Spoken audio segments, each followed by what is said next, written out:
Hey guys, this is X, and I hope everyone had a good holiday. And if you don't celebrate the holidays around this time of year, then I hope you've just been having a great time in general. In my last video, I showed you how to farm ramparts using a ghoul and corpse explosion. Of course, you don't have to use those tools. I just find it makes it more fun. And the spec that I use is actually my heroic DPS spec as well. Even though I primarily serve as a tank, I do like to go in a DPS every now and then. Here are all the items that I got. You saw this in my last video as well. And I'm basically just selling and organizing them the same way that I showed you how to do it in my Scholomance videos.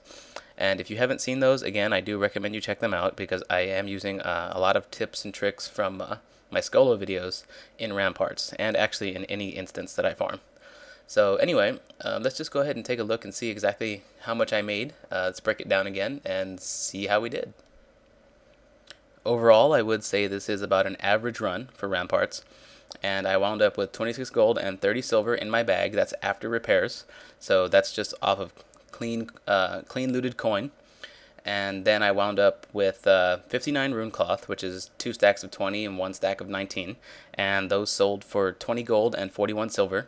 I got 1 exact stack of netherweave cloth, and that sold for 6 gold and 91 silver. This, I think, might actually sell for a little bit more on most realms than mine. So you'll want to, as always, you'll want to check your auction house to make sure this is going to be a very profitable run for you. Compare the prices to mine, see how it goes, and just give it a shot. Also, after disenchanting the greens, I came out with 12 arcane dust and 3 lesser planar essence, and total those sold for 30 gold and 37 silver for the arcane dust, and 23 gold and 31 silver for the lesser planar essence. You total it all out, and you wind up with 107.3 gold in 11.33 minutes, and that's actually 11 minutes and 20 seconds. So once you do the math, that comes out to be 9.47 gold per minute. Now, obviously, this isn't as good as Scholomance, which gave me much more gold per minute, but keep in mind that in order to run Scholomance, you have to do the quest line for the key, and you have to do the quest line for the trinket. So there's a considerable amount of questing and extra work involved before Scholomance becomes very profitable. So if you're not willing to do that, you don't have the time or whatever, then Ramparts is your next best bet.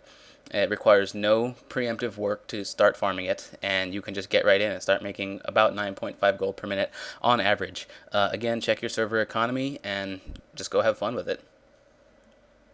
I find that all of the pools in my first video of the Rampart series were pretty self-explanatory, except for this last one.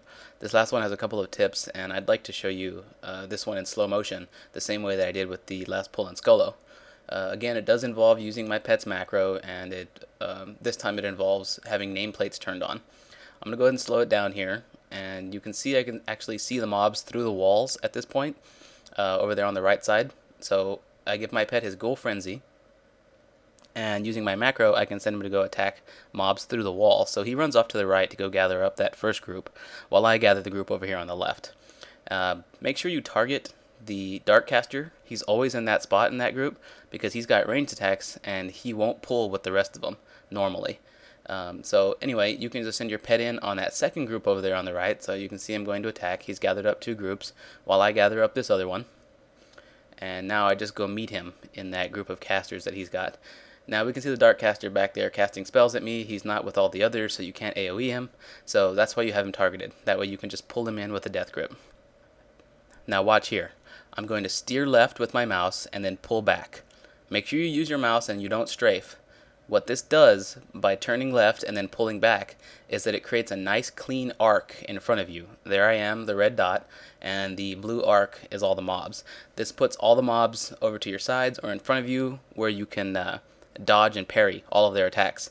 This way you've maximized your mitigation and the mobs do the minimum amount of damage to you. And because there are a lot of melee mobs, this is important.